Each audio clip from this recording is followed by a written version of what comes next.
Allô, bah me revoilà. Alors, par où commencer? Comme je vous ai dit, 43 ans. 43 ans.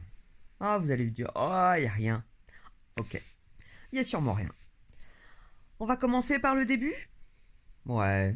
Alors, si c'est trop et que si je vous emmerde, au moins, l'avantage, c'est que vous allez pouvoir couper vite fait. Et peut-être que ça va vous passionner. Un jour, j'ai voulu écrire, mais en fait, je suis feignante, parce que comme beaucoup, je procrastine. Ah, la procrastination, qu'est-ce que c'est bon. Donc on se dit, on va faire des choses, on va le faire, et puis en fait, on le fait jamais. Aujourd'hui, j'ai quand même envie de le faire. Alors, voilà, j'essaye. On verra bien. Alors, comment commencer? Je suis née donc d'une famille de 4 enfants. Quand je suis née, mes frères et mes sœurs avaient respectivement 14, 16 et 18 ans. Donc j'ai 2 grands frères, hein, pour pas les nommer, et une grande sœur, 14 ans, et mes 2 grands frères, 16 et 18 ans. Et j'avais ma maman. Voilà. Mon papa? Non, pas de papa. Mon papa, en fait, ma maman a été mariée avec un homme alcoolique, où elle a eu ses 3 enfants. Elle a été mariée pendant assez longtemps, elle s'est séparée, elle a divorcé, et c'était un alcoolique non violent. Donc, mais hélas, il a laissé quelques gènes à mes frères et sœurs, on en parlera plus tard, mais ça a été une incidence énorme sur leur vie. Moi, je l'ai connu, ce monsieur, il s'appelait Tonton Molécule pour moi, et je l'aimais bien, il était gentil, il avait une nouvelle femme à l'époque, et voilà. Moi, mon papa, mes frères et mes sœurs l'ont connu, ont vécu avec. Il n'y a pas très longtemps, ma sœur m'a encore dit, elle le savait pas que ça me faisait mal, mais elle m'a encore dit que c'était quelqu'un de génial et que c'était une très belle personne. Mais moi, en fait, il m'a jamais reconnu. Voilà. Il a jamais voulu me reconnaître et dire que j'étais sa fille, malgré que ma mère n'est que lui à ce moment-là. Et voilà, il n'a pas voulu m'assumer. Alors je crois que j'ai des frères et sœurs aussi du côté de mon père. Du côté de mon papa, on va en parler un peu plus tard, hein, mais il y a eu des recherches de mon côté, mais vers l'âge de 11 ans. Donc là, on est à 1 an, à peine, quand je viens de naître. Donc vous en saurez peut-être un peu plus tard. Alors, donc je suis née d'une famille avec 3 frères, 2 frères et une sœur. Et là, et ma maman. Ma maman, bien sûr, a galéré, comme toutes les mamans qui élèvent 4 enfants, vous imaginez bien. Elle avait son premier fils de 18 ans qui était une terreur, et qui est toujours une terreur, qui est pour moi un psychopathe avéré. Donc on en reparlera aussi plus tard. Paix à ces, voilà, ces femmes qu'il a connues. Et donc mon frère et ma sœur. Quand je suis née, ils étaient encore plus ou moins à la maison. Ils étaient très contents, hein, parce que ma mère, les docteurs ne voulaient pas qu'elle m'aie, parce que ma mère, elle m'a eu à 39 ans. À l'époque, 39 ans, c'était un petit peu vieux. Et ils ont tous voulu que ma mère m'aie quand même, malgré les dangers que ça pouvait apporter pour une grossesse à cet âge-là. Et je suis née au départ dans une famille, euh, on va dire, à peu près unie. J'ai vécu des super moments quand j'étais plus jeune avec eux, où ils étaient tous musiciens. Donc j'ai des souvenirs d'enfance où on chantait à tue-tête, on tapait sur des casseroles, mes frères et mes sœurs prenaient, et ma sœur prenaient la guitare, ma mère chantait. Une enfance qui pourrait paraître idyllique. Moi, je vous l'accorde.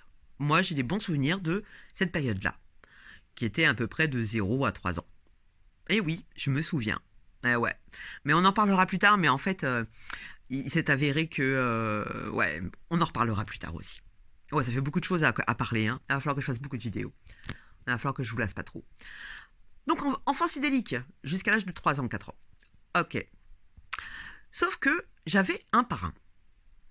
Ouais, on m'a mis un parrain. Alors ma mère, en fait, n'a pas été élevée avec sa famille. Ma mère est issue d'une famille de 13 enfants, portugaise. Ma mère déjà a un lourd passif puisque la pauvre, elle fait partie des avant-dernières de sa famille. Quand elle est née, son père était tuberculeux, donc en fait elle a été mise dans une famille d'accueil et elle a été élevée par des parents d'accueil, méméreuillais, que j'ai vite fait connu avant qu'elle décède. Ça a été la première personne que j'ai vue morte dans un cercueil d'ailleurs, méméreuillais. Quand on est très jeune, hein, je devais avoir à peine 5-6 ans, c'est pas très recommandé quand même, hein. C'est un peu hard, au cas où, pour des parents qui veulent faire ça. Bon, faut quand même... Bref. Donc ma mère a été élevée avec eux, et donc elle avait un demi-frère, hein, qu'elle considérait comme son frère. Et ils n'ont pas trouvé mieux, en fait, de mettre leur fils comme mon parrain. Mon parrain. Voilà. Ah bah mon parrain, eh ben à partir de l'âge de 4 ans jusqu'à l'âge de à peu près 7 ans, je pense, a eu des attouchements sur moi et m'a sûrement violée. Alors pourquoi je vous dis sûrement? C'est parce que j'ai un super cerveau qui fait que toutes les choses dramatiques ou vraiment très violentes les a complètement occultées. Donc je me rappelle du avant, du après, mais pas du pendant. En attendant, ma première fois avec un vrai homme, je n'étais plus vierge.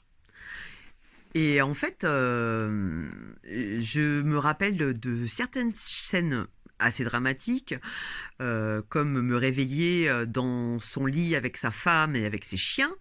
Je me rappelle d'une chose qui était... je sais même pas comment c'est possible en fait, hein, mais de sa mère qui conduit la voiture, ou ma mère, une des deux mères qui conduisent, en tout cas les deux, donc nos deux mères qui sont en train de conduire, j'avais 4 ans, hein, donc vous comprenez bien que c'est un peu compliqué. Et lui qui me touche à côté, voilà, qui a des attouchements à côté de moi, voilà, il est à côté de moi. Lui à l'époque il doit avoir une chose comme 19 ans, voilà. J'en ai 4 hein, quand même, hein. J'en ai que 4. Donc moi je sais pas ce qui se passe. On est d'accord. Sauf que bah voilà, on se laisse faire et on comprend pas. Et puis voilà. Mon parrain, quand j'ai passé les dernières vacances chez lui, donc avec l'histoire de ses chiens et tout ça, il y a eu son mariage aussi, ou une période. Alors la fois où je me suis fait violer, je pense, où vraiment il y a eu drame, c'est que en fait, il est parti avec moi se promener autour d'un étang. Il y avait toute la famille de réunis. Je pense que c'est pour ça que c'était son mariage, mais j'en suis pas bien sûre. Et il paraît que donc ça c'est ma sœur qui me l'a rappelé plus tard avec son mari, son deuxième mari. Et en fait quand je suis revenue de cette promenade de l'étang, j'étais en pleurs. Je suis restée très longtemps hein, de ce côté-là avec lui. Et je suis revenue, j'étais en pleurs. Et moi je me rappelle de partir en promenade avec lui et je me rappelle pas du après. Voilà. Donc oui, peut-être qu'il s'est rien passé. Mais vu déjà ce qu'il faisait avant, j'en suis pas bien sûr. Après, vous avez sûrement déjà vu des reportages sur le fait des gens qui se font violer et qui ont complètement des absences totales. C'est ce qui nous aide à vivre, hein. Donc voilà.